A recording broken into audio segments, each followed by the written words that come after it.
Je suis né ici, dans cette communauté indienne, qui s'appelle Donaciano Oreda. Nos ancêtres possédaient déjà des arbres très vieux.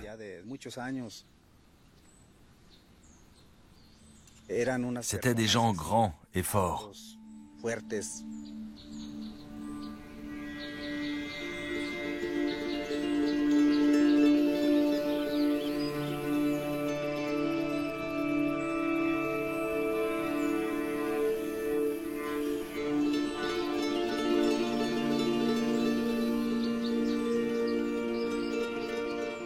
Notre vie dépend de la forêt.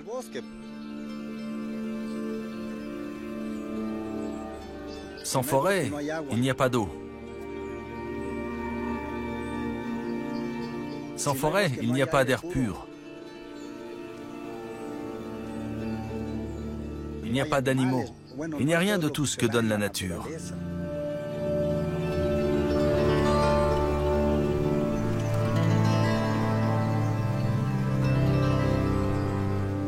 Si la forêt disparaît, l'homme disparaîtra aussi.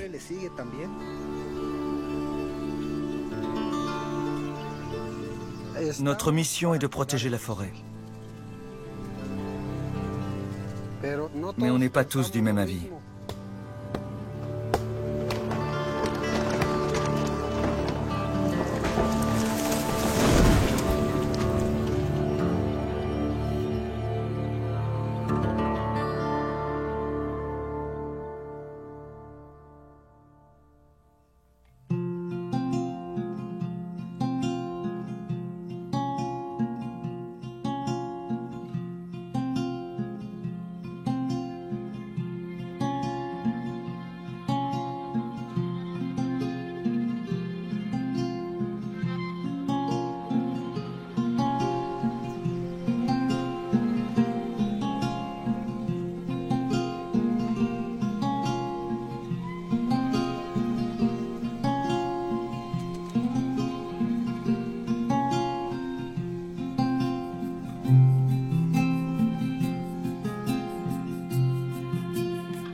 Grand-père. Très peu alors. Tu les fais tomber par terre et c'est gaspillé.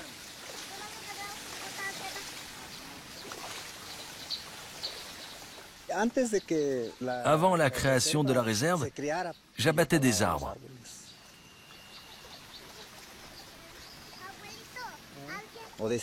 Je me disais, je n'ai pas d'argent, je vais aller couper des arbres pour les vendre et rapporter à manger à ma famille. Puis avec le temps, je me suis rendu compte que ce n'était pas la solution, que j'étais en train de détruire la forêt et de priver la communauté de l'eau qu'elle nous apporte.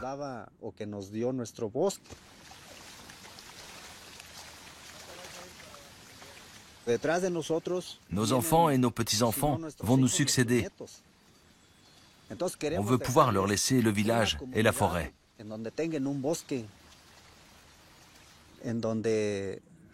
Disons qu'on veut qu'ils aient une vie agréable.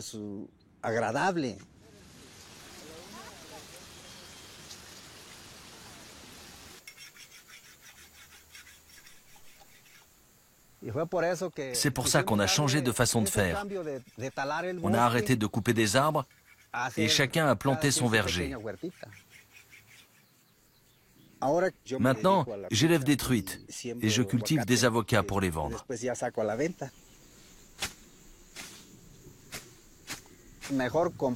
C'est mieux d'avoir les deux, la forêt et un lopin de terre pour essayer de s'en sortir.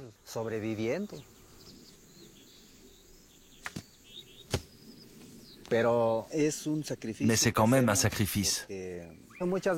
Très souvent, on ne produit pas assez pour subvenir aux besoins de notre famille.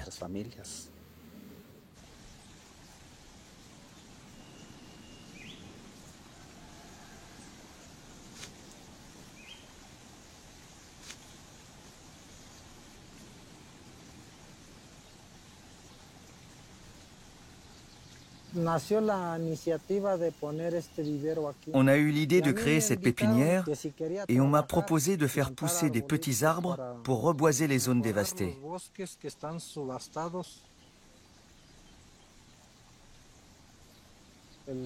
La forêt nous donne tout. Elle peut tout nous donner.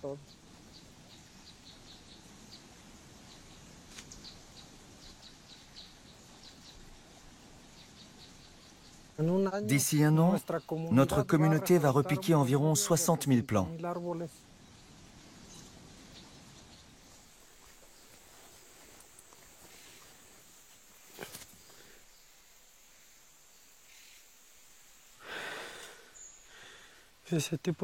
Voici le genre de petit arbre qui a été planté l'année dernière.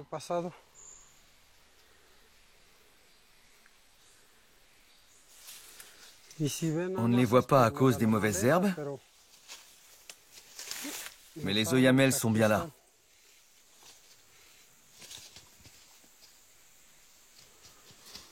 Tout le monde n'a pas envie qu'on reboise notre forêt.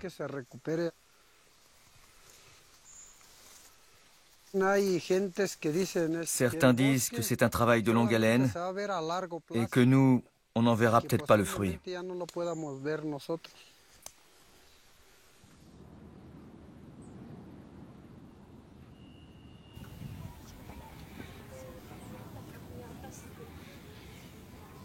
Ma puce.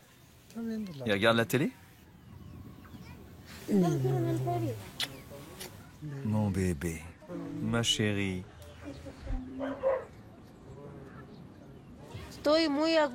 J'ai beaucoup de chance. J'ai eu 11 enfants et ils sont tous en vie. Le peu qu'on trouvait à manger, on leur donnait.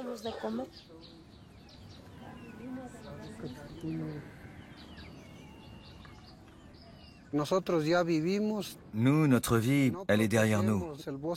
Si on ne protège pas la forêt, si on ne reboise pas, les jeunes générations vont hériter d'un désert.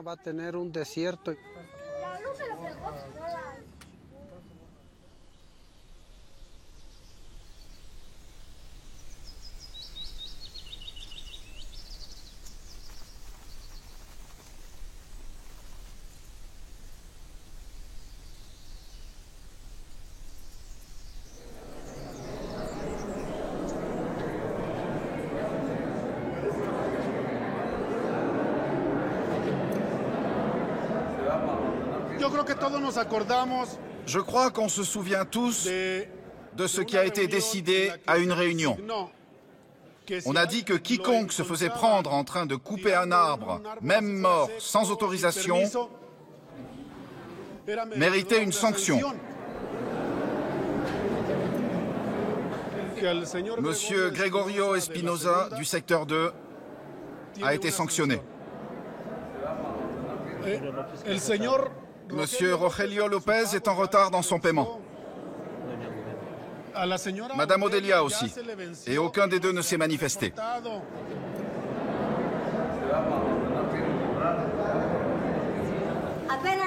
Il n'y a pas longtemps, ils sont partis avec une camionnette remplie de bois de chêne. Pourquoi moi on me sanctionne alors que ces gens transportent des chênes par camion entier? J'ai coupé un seul petit arbre sec et vous me mettez une amende? C'est injuste, messieurs. J'ai le droit de prendre un arbre pour faire cuire ma nourriture. Je ne comptais pas le vendre. La dame a été très claire et c'est bien. Elle a dit « j'ai le droit ». Elle a raison. Personne ne veut vous enlever ce droit. Personne. Mais il faut l'utiliser de façon responsable. Si parmi les gens du village qui sont ici, il y en a à qui on n'a pas donné de permis, qu'ils nous le disent.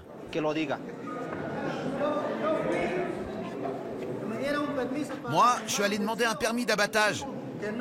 Et on a refusé de me le donner. Et moi aussi, j'ai vu une camionnette remplie de chaînes débitées qui partait pour le secteur 4. Alors, vous en faites quoi de notre droit à nous? On commence par le problème de la dame.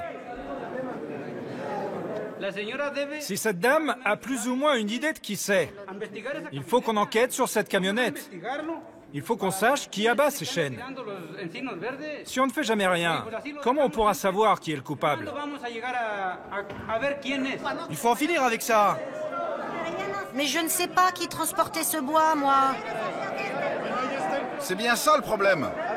Messieurs, s'il vous plaît. C'est encore une excuse. On a mené à bien presque tous nos projets communautaires. On a mis en place un système de surveillance 24 heures sur 24, des programmes de conservation. C'est les habitants du village de Donaciano Oreda qui s'occupent de la forêt. C'est donc à eux de récolter le fruit de leur travail. On ne peut pas laisser un intermédiaire profiter de la situation. N'oubliez pas une chose, on est tous membres de la communauté. Et on est complices si on ne parle pas.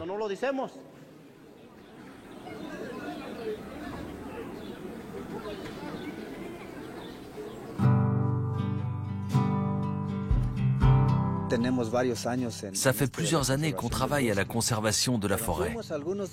Et on a été parmi les premiers à se regrouper pour lutter contre l'abattage des arbres par les habitants des villages voisins.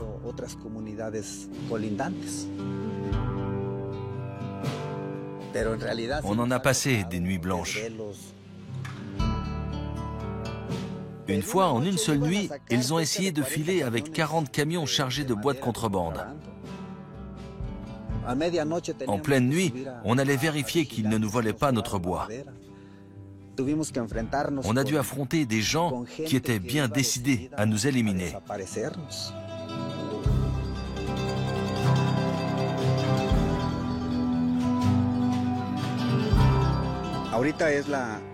En ce moment, le principal problème, c'est que des gens des villages voisins continuent à couper nos arbres.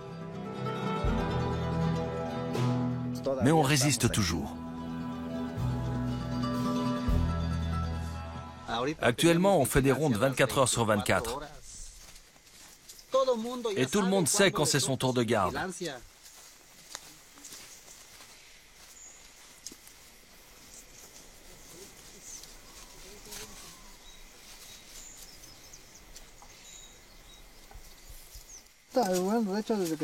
Quand on a commencé à surveiller la forêt, on savait qu'on serait régulièrement de corvée.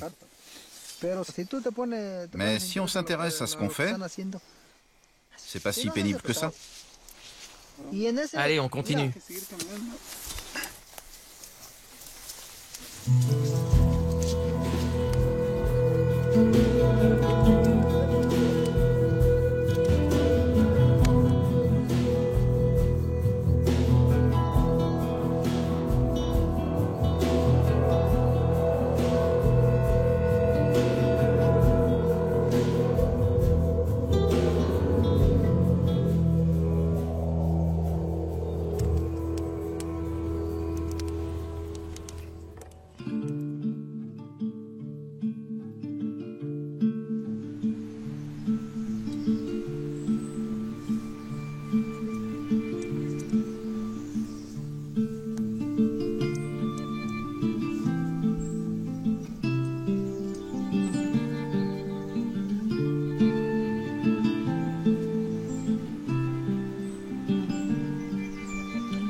Je vous demande d'applaudir très fort les élèves.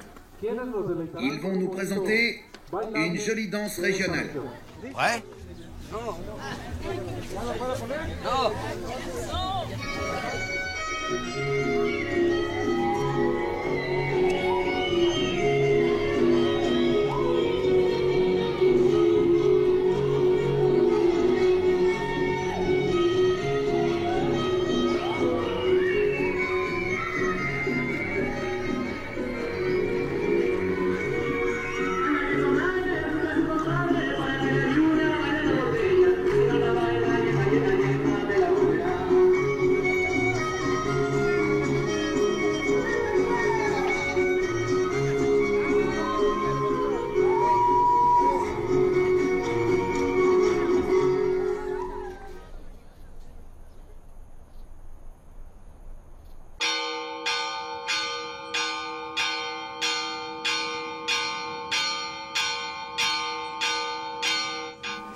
Allez, montre ce que tu sais faire.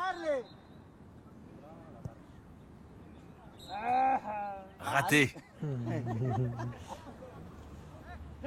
Vas-y, repasse-le lui. Et maintenant, tu fais quoi?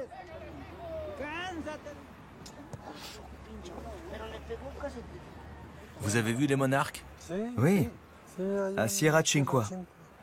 Et alors? Ils sont déjà arrivés? Oui.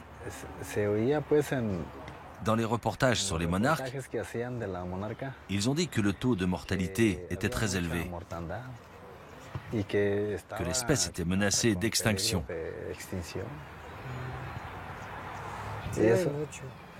Il y en a beaucoup qui meurent. La forêt est fichue. C'est plein d'arbres morts. Les monarques se posent dessus alors qu'ils sont pourris et qu'ils sont sur le point de tomber. Allez, Oscar, allez!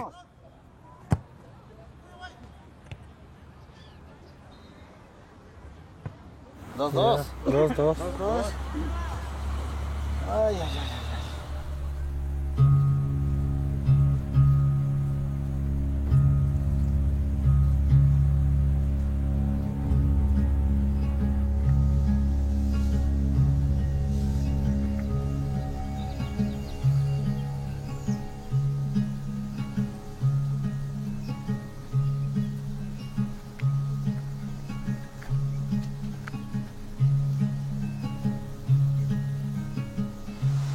La terre est sèche. Oui. On va le mettre du côté du pont.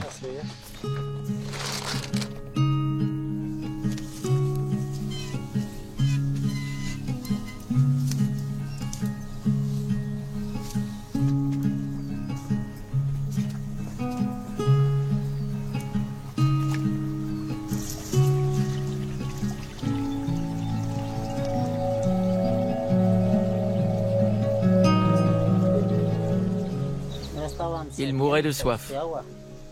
Oui. Il y aura assez d'eau? Oui.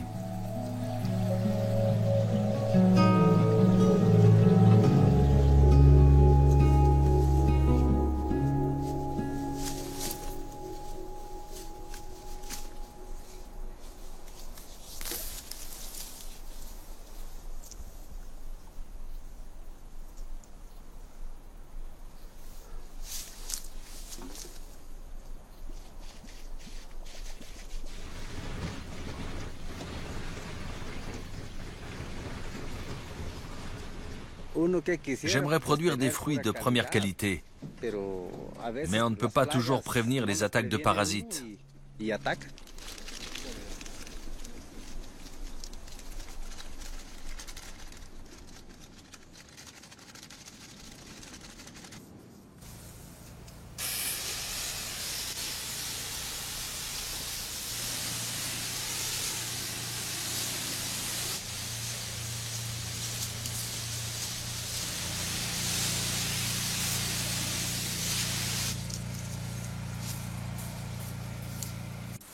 Tachés comme ça, ils ne valent plus rien. Plus rien.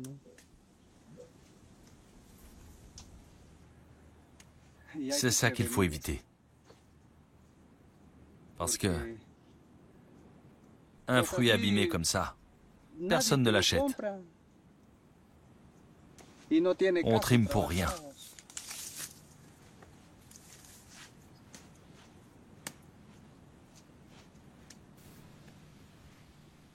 Je suis inquiet, bien sûr. Il faut que je puisse les vendre pour subvenir aux besoins de ma famille. Je risque de tout perdre.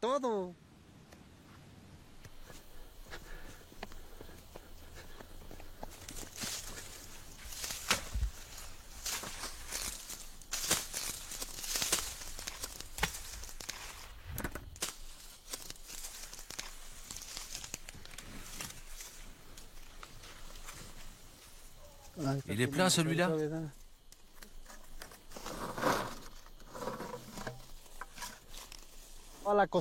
La récolte, on doit s'y mettre tous les deux, ma femme et moi.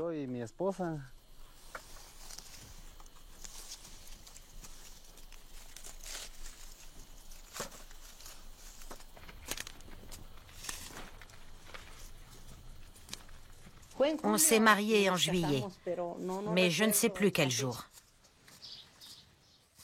C'était il y a 40 ans. Tu as pris de l'eau? Elle est là. Elle a bouilli, c'est bon? Oui.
On la voyait venir depuis vendredi, la tempête. Ouais. Elle a abîmé les arbres. Même les racines sont fragilisées. La rivière est sortie de son lit et elle a emporté les plants.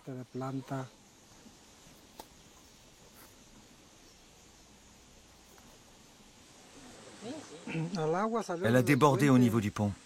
Elle est descendue par là. Si on s'était fait prendre, on serait plus là pour le raconter.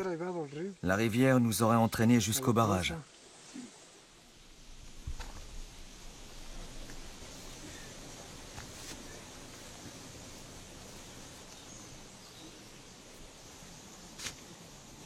Les plants vont mettre 2 mois à récupérer.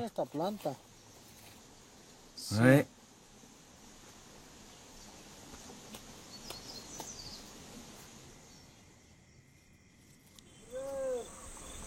Bonjour.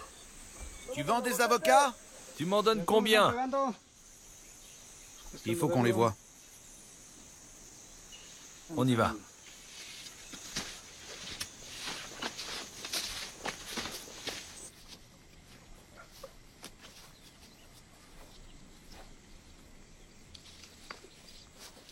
Alors?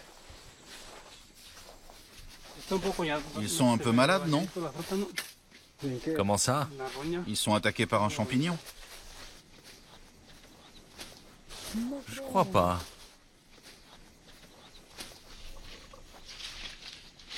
Non, il y en a quelques-uns, mais...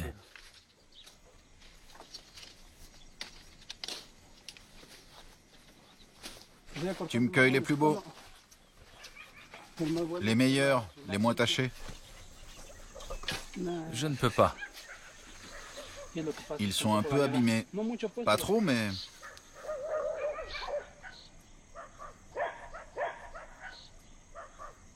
Ce sera pour une autre fois. Tu es sûr? Oui. Ça serait bête, il n'y en a pas beaucoup. Autant tout vendre d'un coup. C'est vrai. Cet après-midi, quelqu'un va venir les acheter. Il vient presque chaque année. Sûr? D'accord, c'est bon. On fait ce qu'on peut. C'est ça. Merci. De rien.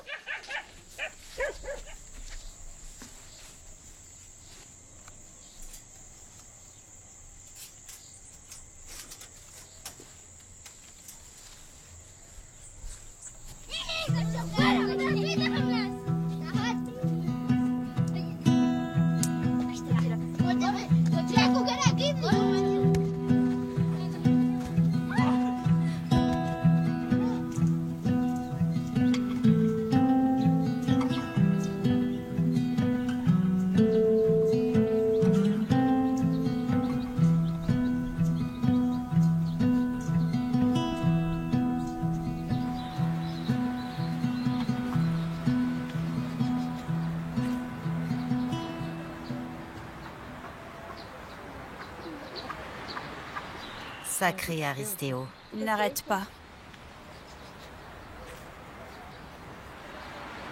Qu'est-ce qu'il trime, cet homme? Oui, il travaille beaucoup. Il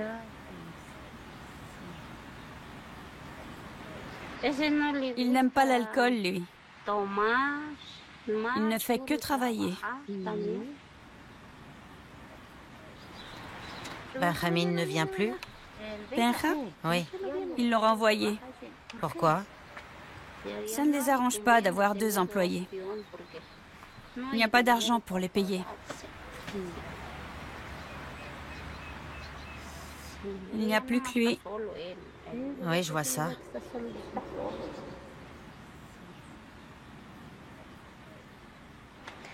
J'avais du linge à laver, mais on n'a plus d'eau.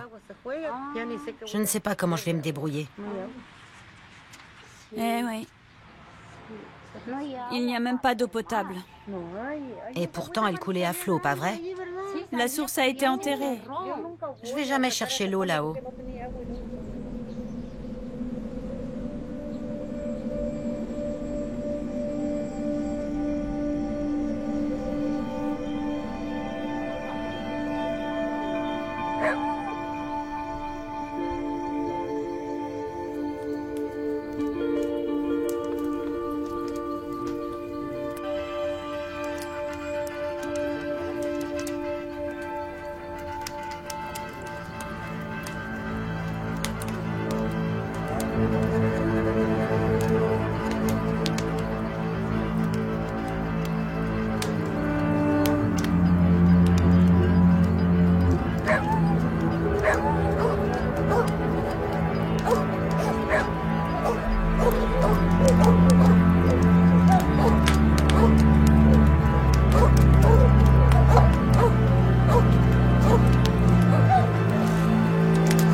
Si un villageois décide de protéger sa forêt, il va y arriver. Si un villageois décide de détruire sa forêt, il va y arriver aussi. C'est une question de choix.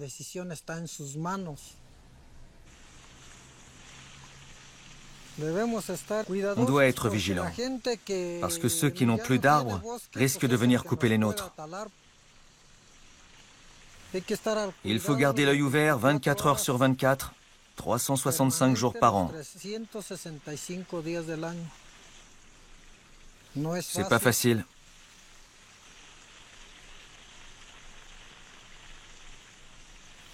On doit préserver nos forêts. Même le gouvernement ne le fera pas à notre place.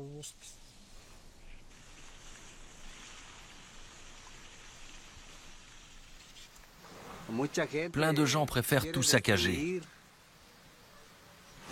On n'a pas encore réussi à les convaincre.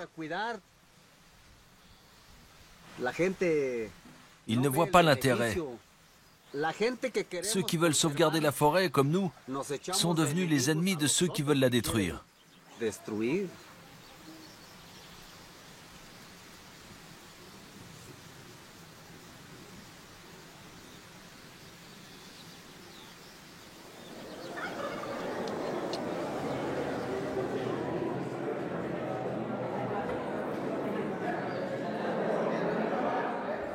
En 96-97, on a commencé à vouloir s'organiser. Et pendant ces 19 années, qu'est-ce qu'on a fait? Gaspiller notre argent.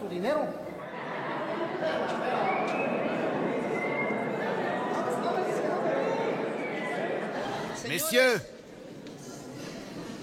Donaciano Ojeda est riche. Et pourtant, on est obligé de mendier de l'aide parce que notre travail ne nous rapporte rien. Et rien ne se passe. On doit se bouger.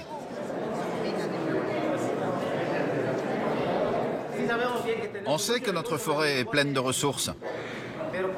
Mais on ne peut pas les exploiter parce qu'on est mal organisé. Il faut que la communauté nous autorise à installer une petite scierie. Il faut qu'on puisse profiter un peu de ce qu'on a ici. Dans une de nos réunions, on a suggéré d'abattre quelques arbres. Et la réponse a été non. Le chef a dit, on a peur de mettre le doigt dans un engrenage.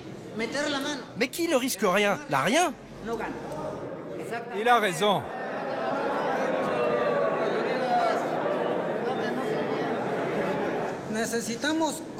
Il faut que la communauté prenne conscience d'une chose. On doit trouver d'autres moyens de subvenir à nos besoins. Et pour cela, camarades, il nous faut un projet.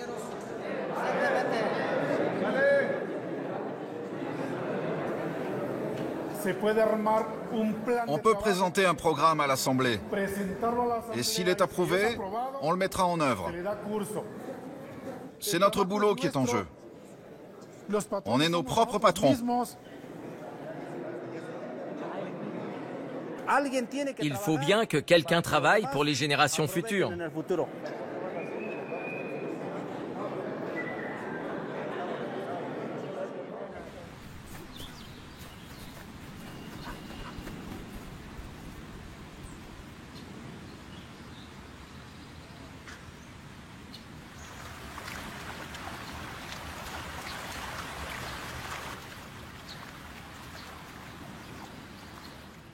Il est à la prison de Morelia.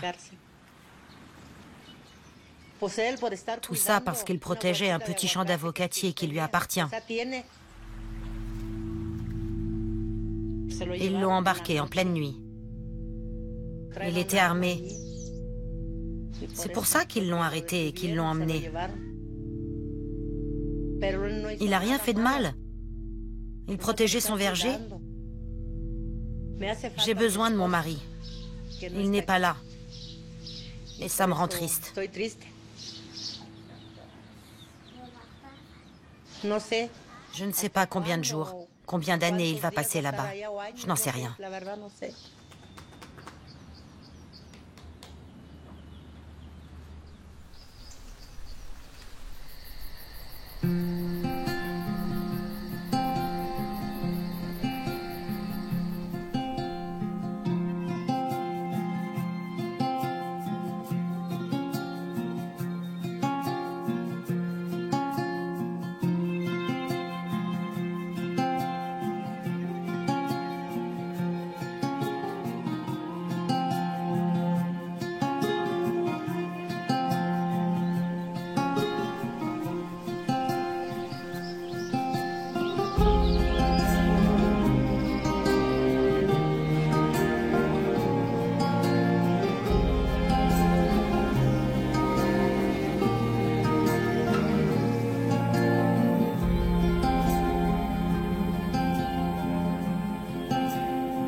Je lui dis qu'il faut qu'il s'accroche, qu'il n'a pas à s'inquiéter, que je fais tout ce que je peux de mon côté.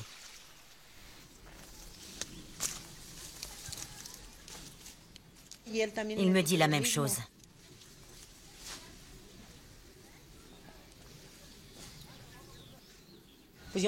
J'étais heureuse quand on travaillait ensemble. Beaucoup de gens me disent que je dois l'aider à sortir. Ils veulent qu'il rentre au village.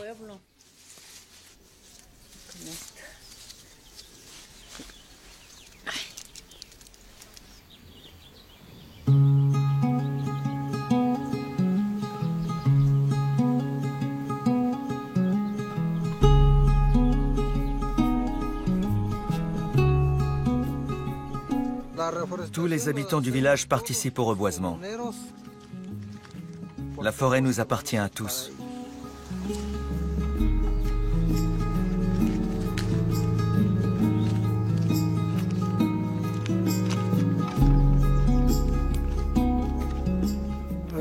Dans un mois, on va repiquer ces plants.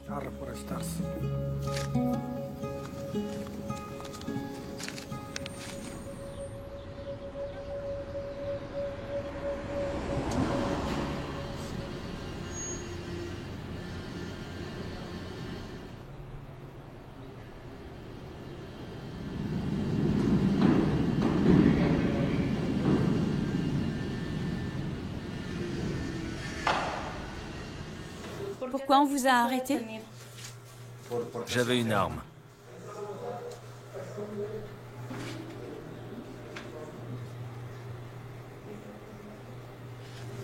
Ici, s'il vous plaît. Pour votre pouce. Votre billet de sortie. Je suis sur les nerfs. Détendez-vous, vous êtes libre. Enfin. Je prends ça?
Un problème chasse l'autre. C'est comme ça. Quand on m'a arrêté, j'arrivais de là. Je venais surveiller tout ce coin.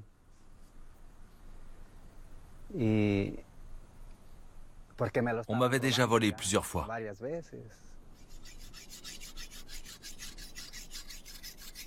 Le peu qu'on a, on le vendra. À moins d'une catastrophe, vers juillet, août, les avocats seront mûrs. Ils ne sont pas prêts, mais ils le seront. J'y veille.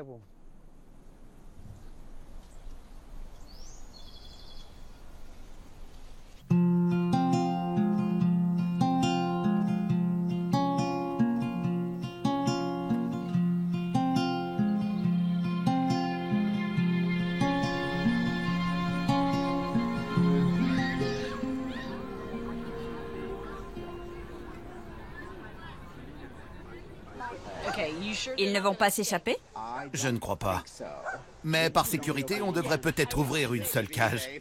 On serait très mal s'ils s'échappaient. Il nous reste 2 séances de marquage. Oui, on va ouvrir une seule cage. Bonjour. Je l'ai allumé? Ah non, je l'ai éteint. Bonjour, mesdames et messieurs, et bienvenue au Festival des Monarques.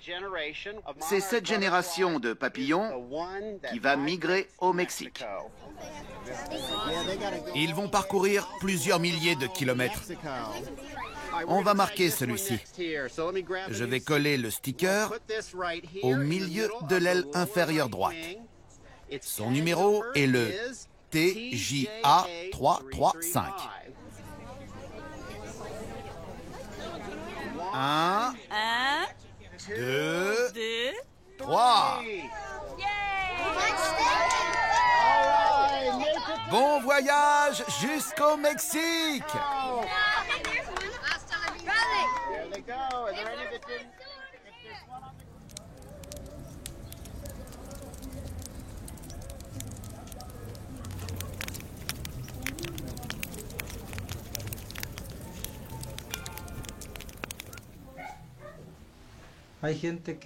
Certaines personnes ont perdu des êtres chers.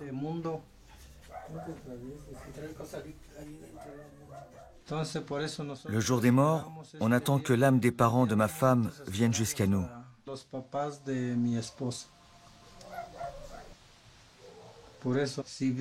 Les 2 bougies que vous voyez, c'est pour les 2 personnes qu'on attend aujourd'hui.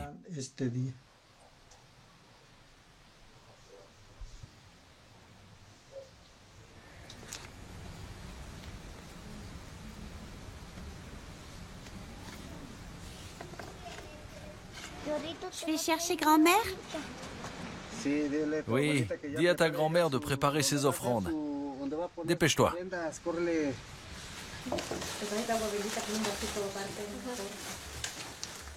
On la pose là-bas? Oui, de face. Elles ne sont pas de la même couleur. La bleue, c'est pour papa, la blanche pour maman. Le bleu, c'est pour les hommes. Le blanc pour les femmes.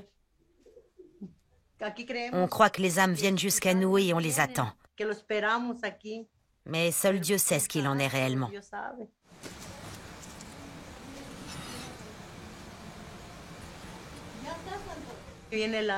Les âmes nous rendent visite pendant la nuit.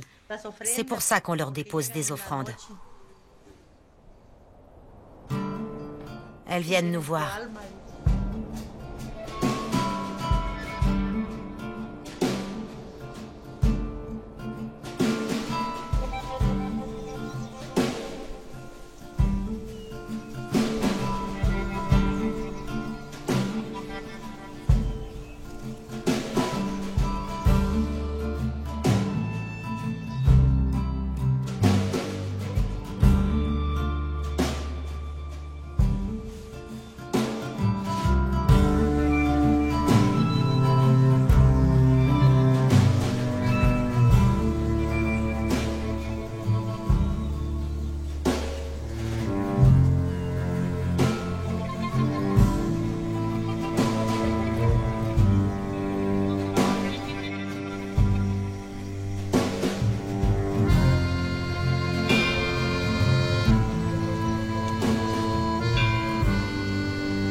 On va faire une sorte d'hôtel, comme pour la crèche.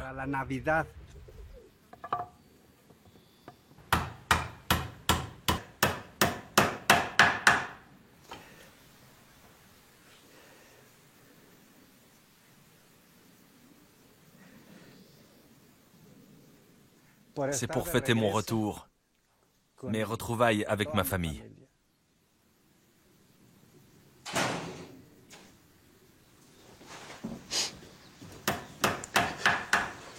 Sophie, tu vas me conseiller sur les dimensions. 2 cerveaux valent mieux qu'un.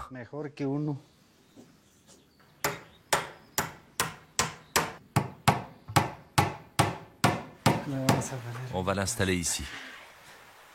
Et voilà. Il faut une nappe.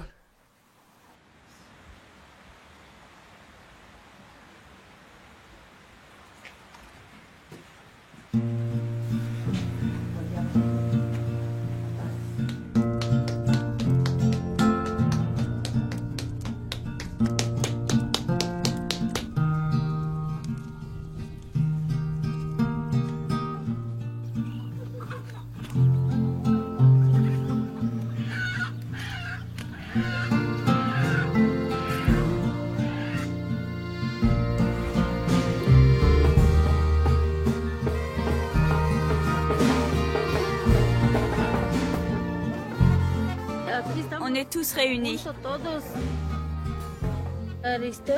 Aristéo est monté là-haut pour surveiller la forêt.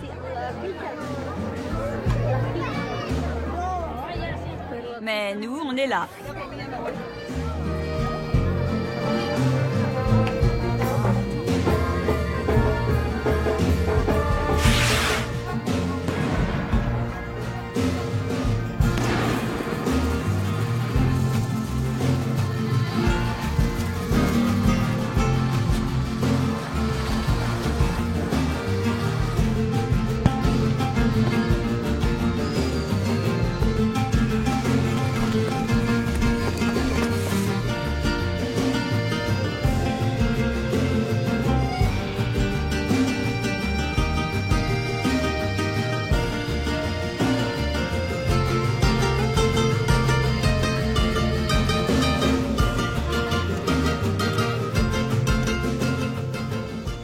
On ne fait que passer.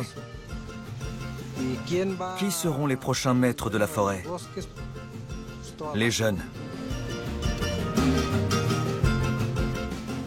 Ça vaut la peine de se sacrifier pour eux. Et on ne va pas s'arrêter là. On doit leur laisser quelque chose.